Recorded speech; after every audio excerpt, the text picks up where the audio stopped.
الله أكبر الله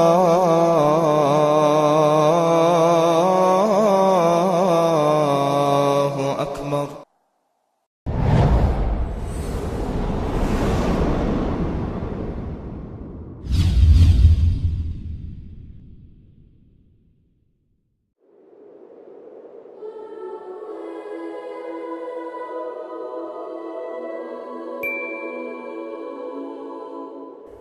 Our story begins with the city of Mecca.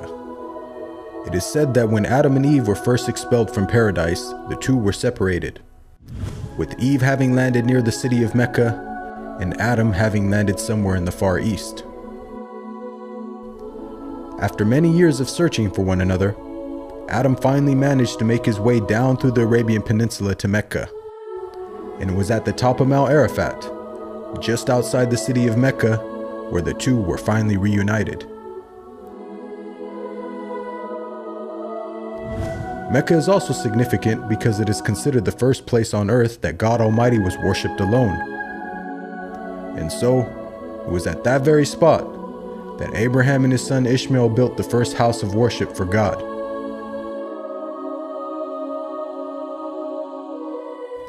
In honor of this, God Almighty had built in the heavens a similar structure for the angels. And it is said that every day, 70,000 angels come to that building to perform their prayers and then leave, intending never to return again.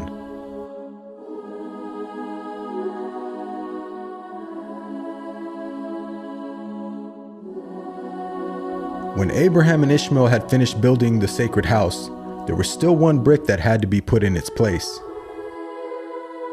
And so, Abraham sent his son Ishmael off to find a unique stone that he could put there. But God Almighty destined that the final stone that was to be laid would not be from the material of this world, but instead a stone directly from the heart of paradise. The angel Gabriel then brought the stone down to Abraham, who proceeded to put it in its proper place. It is said that when the stone first came down, it was a pure white color. But due to the impurities of this world and the sinfulness of man, the stone slowly began to fade and eventually turned black. As time passed, the city began to develop, with the people of Mecca remaining upon pure monotheism, worshiping one God alone.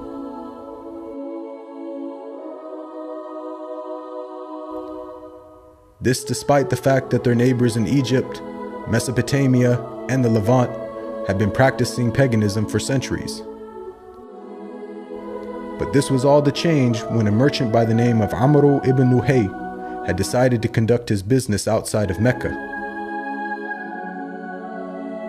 Amr then proceeded to journey northwards until he reached the lands of Levant.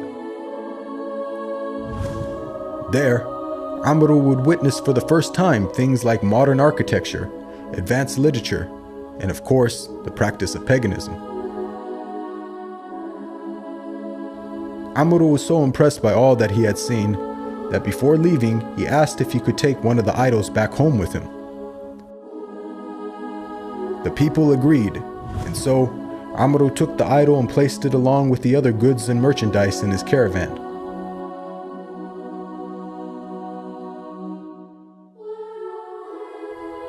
He then set out southwards, back towards the city of Mecca.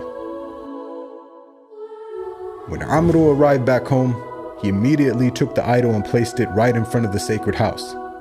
He then proceeded to tell the people that this was now going to be the God that they worship. Sadly, this concept faced little, if no resistance.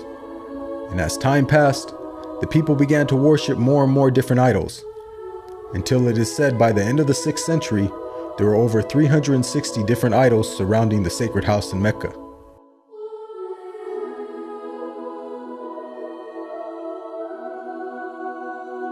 As the years passed and paganism became more prominent throughout the world, the people who still practiced monotheism knew that the coming of a new prophet was close at hand.